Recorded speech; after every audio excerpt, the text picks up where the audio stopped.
오늘 말씀의 제목을 뒤돌아보지 않는 신앙이라고 정해보았습니다. 여러분 옆에 계신 분과 한번 인사했으면 좋겠습니다. 뒤돌아보지 맙시다. 이렇게 인사하겠습니다. 뒤돌아보지 맙시다. 여러분, 우리의 신앙은 뒤돌아볼 것이 아니라 앞으로 계속해서 전진해야 될 줄로 믿으시기를 바랍니다.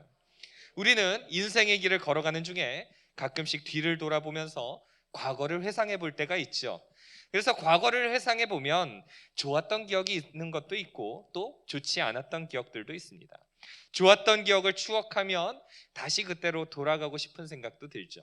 좋지 않았던 기억을 생각하면 다시는 그런 실수를 내가 반복하지 않아야 되겠다, 이런 생각들도 해보게 됩니다. 우리가 살아 숨쉬는 동안에 우리가 현재도 걸어가고 있고 앞으로도 주님 앞에 서는 그날까지 걸어가야 되는 길이 있죠. 바로 신앙의 길입니다. 그런데 우리가 이 길을 어떻게 걸어가야 될까? 이것을 우리가 같이 말씀을 통해서 살펴보았으면 좋겠습니다. 우리가 걸어가는 이 길을 하나님이 인도하고 계시면 아무 문제 없는 줄로 믿습니다. 우리 이제 첫 번째 우리를 좀 띄워주시면 좋겠습니다. 첫 번째 소제목 같이 한번 읽어보실까요? 시작. 사람의 안목을 의지하지 말아야 합니다. 네, 여러분 믿으십니까? 그렇습니다. 우리가 뒤돌아보지 않는 신앙이 되려면 첫 번째로는 사람의 안목을 의지하지 말아야 된다라는 거죠. 오늘 본문에서 만나고 있는 이 롯은 아브라함의 조카입니다. 그들은 함께 동역하면서 아름다운 관계를 막 유지하고 있었습니다. 그런데 이 둘 사이에 문제가 생기게 되죠. 바로 그들의 재산 때문에 생겨난 일입니다. 그들의 소유가 너무 많아져서 서로 동거할 수가 없게 되었다라는 거죠. 여러분들도 잘 아시겠지만 이 사람들의 직업이 뭐죠? 목축업입니다. 그러니까 목축업이라고 하는 것은 풀이 있는 곳을 찾아다녀야 되는 업이다라고 하는 거죠. 그런데 이쪽에서 다 뜯어먹고 나니까 이쪽에서는 먹을 게 없는데, 동물들 줄 게 없는데 하면서 서로 싸움들이 일어났었다라고 하는 거죠. 이들에게 있어서 이 풀이 있는 곳을 가는 것은 이 재산의 유지에 대하여서 굉장히 중요한 한 부분이었다라고 하는 거죠. 그래서 창세기 13장 7절을 보면 서로 목자들끼리 막 다투었다, 싸웠다라고 기록을 합니다. 그래서 서로 다투지 않게 하기 위하여서 아브라함이 뭐라고 얘기하느냐, 이제 너는 좀 나를 떠나가라, 이렇게 이야기를 하면서 롯에게 네가 살 땅, 네가 거할 땅을 정하라라고 말을 합니다.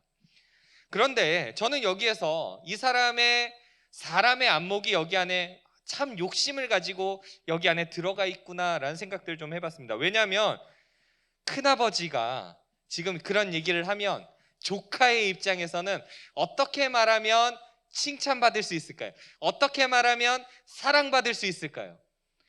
큰아버지가 먼저 땅을 정하세요. 그렇지 않겠습니까, 여러분? 칭찬을 받고 싶으면 그래도 너 참 착하다 라는 이야기를 들으려면 먼저 정하세요. 저는 그 다음에 정하겠습니다 라고 했으면 얼마나 좋았겠습니까? 그러나 이 롯은 그렇게 하지 않았다는 것입니다. 자신의 욕심에 먼저 휘둘려서 내가 가장 좋은 내 사람의 안목으로, 나의 시선으로, 나의 눈으로 바라볼 때 가장 좋은 것을 먼저 선택했다라는 것입니다. 그래서 창세기 13장 10절의 말씀을 보면 이렇게 나와 있습니다. 우리 같이 한번 읽어보실까요? 시작. 이에 롯이 눈을 들어 요단 지역을 바라본즉 소알까지 온 땅에 물이 넉넉하니 여호와께서 소돔과 고모라를 멸하시기 전이었으므로 여호와의 동산 같고 애굽 땅과 같았더라. 네, 이렇게 기록하고 있죠. 그가 볼 때 이 소돔과 고모라는 물이 많았던 아주 풍요로운 땅이었다는 것입니다. 모압의 산맥에서 솟아나와서 사해로 흘러가는 물줄기들이 있었습니다. 그리고 이 물들이 각각의 성읍들에 물을 공급하는데 그 물이 저기 색깔 글씨를 보면 소알까지 온 땅에 물이 어떻게 했다고요? 넉넉했다라고 기록을 하고 있습니다. 여러분, 풀이 잘 자라려면 답이 있어요. 뭐가 많아야 돼요, 여러분?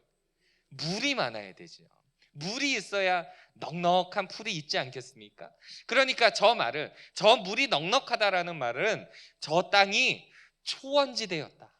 그러니까 목축을 하기에는 너무너무 훌륭한, 사람의 눈으로 볼 때에는 최고의 땅이었다라는 의미이기도 합니다.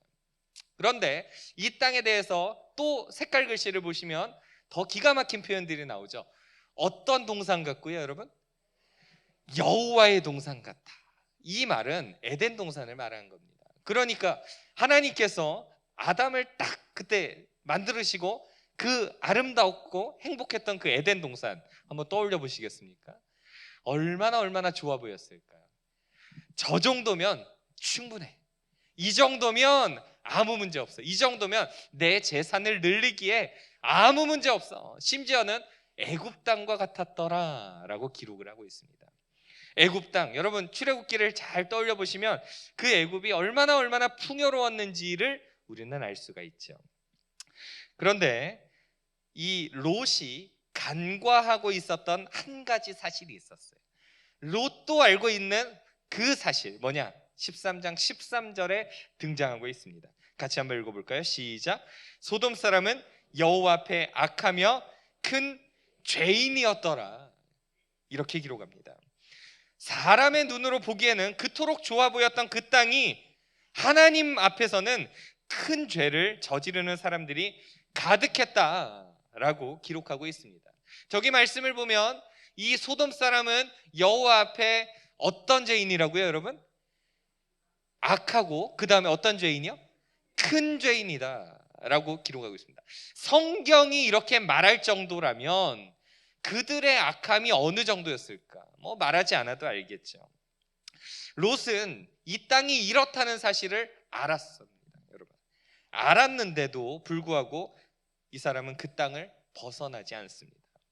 왜냐하면 자기 눈에 좋으면 상관없다라고 안일하게 생각했기 때문입니다. 그러니까 이거 나쁜 것 같은데, 여기 안 좋은 것 같은데, 하지만 내 재산을 위해서, 나의 유익을 위해서는 그래 좀 참을 수 있어 라고 생각을 했던 겁니다. 그러나 성경은 우리의 그 안목에 대하여서, 이생의 안목에 대하여서 이렇게 말을 하고 있습니다. 요한일서 2장 15절에서 16절까지 말씀 우리 같이 한번 또 읽어보실까요? 시작. 이 세상이나 세상에 있는 것들을 사랑하지 말라. 누구든지 세상을 사랑하면 아버지의 사랑이 그 안에 있지 아니하니, 이는 세상에 있는 모든 것이 육신의 정욕과 안목의 정욕과 이생의 자랑이니 다 아버지께로부터 온 것이 아니요 세상으로부터 온 것이라. 아멘. 여러분 저기 말씀을 보시면 이 세상이나 세상에 있는 것들을 뭐 하지 말라 기록되어 있죠? 사랑하지 말라라고 기록하고 있습니다. 왜 그랬을까요? 하나님과 관계가 멀어지게 하기 때문에 그렇습니다. 그러니까 여기서 사랑한다라는 말은 어떤 표현이냐면 극심하게 사랑하는 그런 의미를 담고 있습니다. 그러니까 세상 일을 포기하라는 말이 아니라 우리가 중심을 잡고 걸어가는데 극심하게 세상 일을 사랑하지 말라, 이런 의미이기도 합니다. 극심하게 세상 일을 사랑하게 되면 하나님과의 관계가 어떻게 되니까요, 여러분? 멀어지기 때문이다라고 하는 거죠. 그런데 이 세상에 있는 것들이 어떤 거냐? 아래쪽의 색깔의 글씨를 보면 육신의 정욕과 안목의 정욕과 이생의 자랑이다라고 기록하고 있습니다. 그래서 이 롯은 세상의 것을 좇는 것을 오히려 기쁨으로 여기고 사랑했다는 것입니다. 그런 그것은 하나님의 선하신 뜻이 아니었습니다. 알면서도 그 자리에 들어갔다는 것을 우리는 염두에 둘 필요가 있습니다. 소돔과 고모라가 안 좋다는 것을, 하나님 보시기에 큰 죄악이 있는 땅임을 알면서도 그는 그 자리에 들어가게 됩니다. 우리는 오늘 본문을 통해서 그것을 더 분명히 알 수 있는데 두 번째를 보여주시면 이렇게 말할 수 있겠습니다. 같이 한번 또 읽어보실까요? 시작. 죄악 가운데 돌이켜야 합니다. 여러분 믿으시길 바랍니다. 안다라면 돌이키고 다시 하나님이 기뻐하시는 방향을 향해서 걸어가야 되는 거죠. 롯에게 있어서 소돔과 고모라는 육신적으로는 성공일지 몰라도 영적으로는 절망입니다. 여러분. 죄악이 가득한 땅이죠. 하나님 앞에 큰 죄인인 땅입니다. 그럼에도 불구하고 그가 그 땅에 살아갈 때 많은 일들이 일어나게 됩니다. 소돔과 고모라 땅에 전쟁이 일어납니다. 그래서 롯의 모든 재산을 다 가져가죠. 그래서 아브라함을 통해서 구출을 당하는 일들도 있었습니다. 그 정도로 하나님이 사인을 줬으면 어떻게 해야 될까요, 여러분? 다른 곳으로 가는 것이 맞습니다. 큰 죄악이 가득한 땅이라고 그도 알고 있는 땅이죠. 그러나 버리지 못하고 그것을 계속해서 붙잡고 있는 것은 그의 마음속에 욕심이 가득했기 때문입니다. 전쟁 나서 끌려갔다가 아브라함이 구출해오고 이러면 하나님 이거 아니군요. 도망갔어야죠, 여러분. 딴 길로 갔어야죠, 여러분. 그러나 욕심이 가득하면 하나님을 가까이 하기보다 세상을 향해 나아가게 되어 있습니다. 여전히 소돔과 고모라 땅에 살아가고 있는 롯에게 다시 한번 위기가 찾아옵니다. 그가 천사를 영접할 때 갑자기 소돔 백성들이 찾아오죠. 그리고 그 천사들을 이끌어내라 라고 말합니다. 쉽게 말해서 동성애를 하겠다라고 말하고 있습니다. 이 사람들이 얼마나 더러운 죄악 가운데 살아가고 있었는지를 우리가 분명히 알 수가 있습니다. 롯이 뭐라고 제안을 하죠? 자신의 사랑하는 딸들을 주겠다라고 제안을 하지만 그들은 거절하게 됩니다. 더러운 죄악과 동성애가 가득한 땅입니다. 하나님의 영광을 드러내지 않는 곳이죠. 롯이 그 땅을 떠나지 않았기 때문에 만나게 된 두 번째 어려움이었습니다.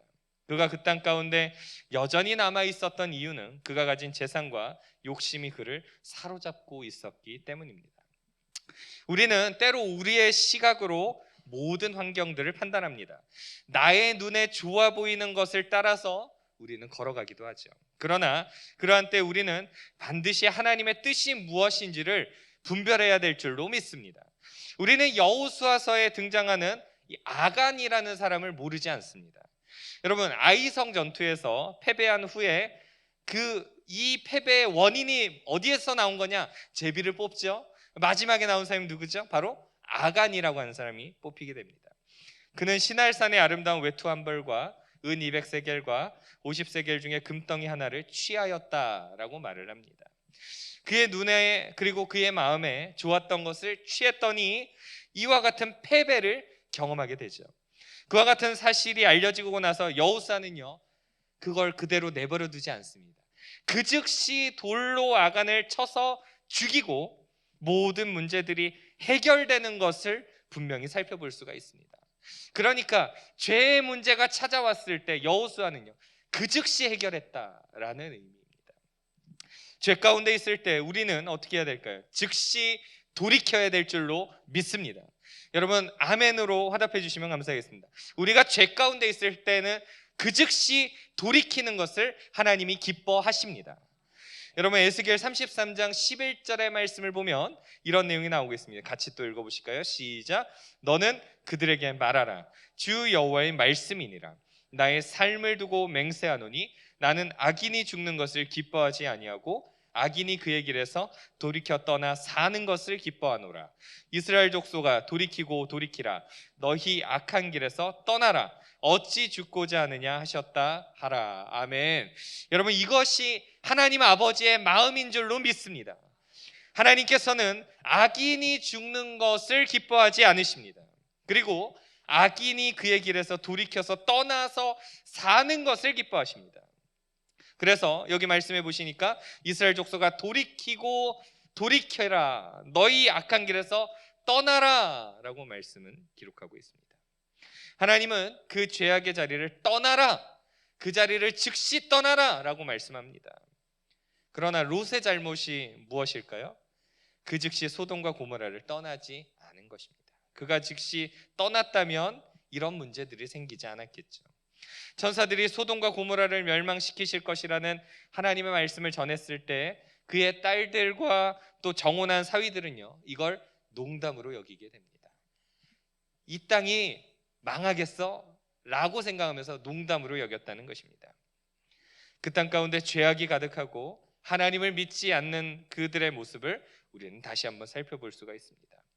이것은 롯의 딸들에게도 사실은 슬픔이면서 또 아픔이죠. 왜냐하면 떠올려 보시면 정혼한 사위들, 그러니까 결혼을 앞두고 있는 그 사위가 될 사람들을 말하는 거잖아요.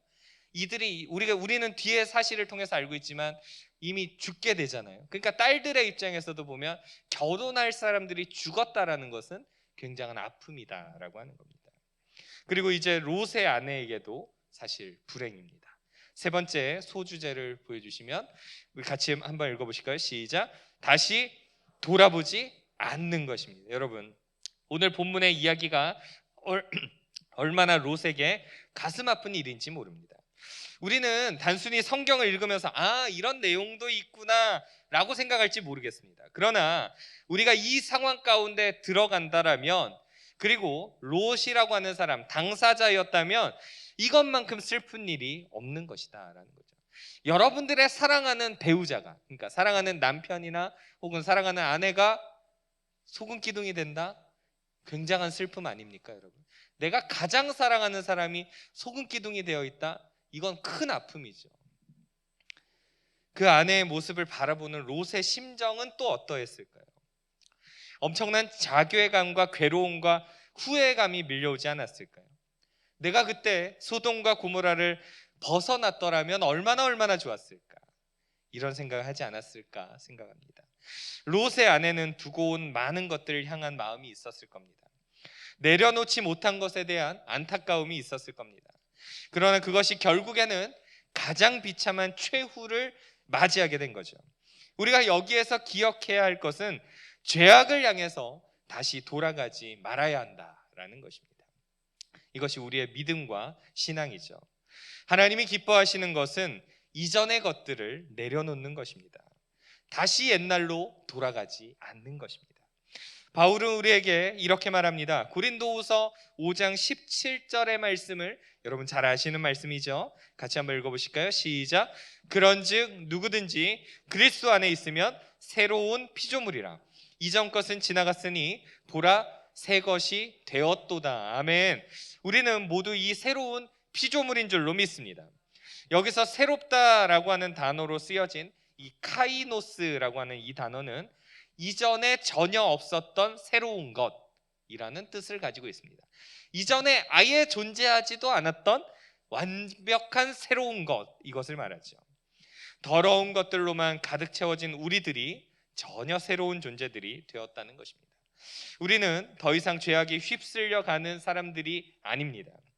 그럼에도 여전히 죄의 옷을 다시 입으려고 하는 우리의 모습을 발견해 보게 됩니다.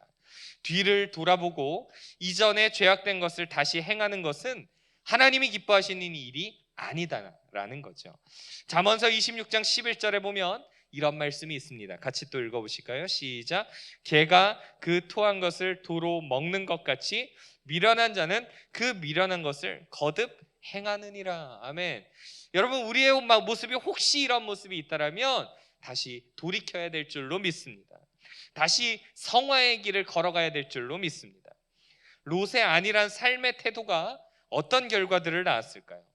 본문 뒤편을 보시면 롯의 딸들이 술을 마시고 잠자고 있는 아버지 롯과 성관계를 가집니다. 그리고 태어난 아이들이 바로 모압과 암몬 족속입니다. 앞으로 장차 이스라엘 민족의 큰 대적이 되는 민족들이 롯을 통하여서 이루어지게 됩니다. 롯의 인생을 살펴보면 믿음으로 시작하였다가 절망으로 마무리되는 모습을 볼 수가 있습니다. 그리고 그가 어떻게 죽었고 어디에 묻혔는지조차 성경은 기록하고 있지 않습니다. 롯의 인생을 요약하면 이와 같습니다. 좋은 땅이라고 생각하고 소돔과 고모라 땅을 취했던 롯은 누군가에게 끌려가서 포로가 될 뻔하죠. 딸들이 강간을 당할 뻔합니다. 약혼했던 예비 사위들이 다 멸망하여서 죽습니다. 아내는 소금 기둥이 됩니다. 딸들은 아버지와 근친상간을 합니다. 그 낳은 자녀들은 장차 이스라엘 민족에게 큰 위협이 됩니다. 이게 이 사람의 인생을 정리한 내용이 됩니다. 우리는 이 같은 삶이 되지 않기 위해서 무던히 주님 앞에 가까이 나아가야 될 줄로 믿습니다. 하나님을 경외하는 삶을 살아가야 될 줄로 믿습니다. 하나님의 뜻이 무엇인지 우리는 민감하게 반응해야 된다라는 거죠. 선하신 주님을 전적으로 의지해야 됩니다. 그래야 우리 인생에 소망이 있습니다. 사랑하는 여러분, 우리는 과거의 더러웠던 죄악으로부터 벗어나기를 간절히 소망합니다. 그리고 그 사랑 안에 온전히 우리가 거해야 될 줄로 믿습니다. 여러분, 뒤돌아보지 마시고 다시 앞을 향해서 바라보시고 주님과 동행하시고, 어떻게 하면 내가 주님 앞에서 거룩한 삶을 살 수 있을까? 어떻게 하면 성결하고 순결한 삶을 살 수 있을까? 이것을 늘 애쓰면서 우리가 예민하게, 민감하게 반응하면서 주님과 동행하며 살아갈 수 있는 저와 여러분 모두가 되어지기를 간절히 소망합니다. 기도하겠습니다.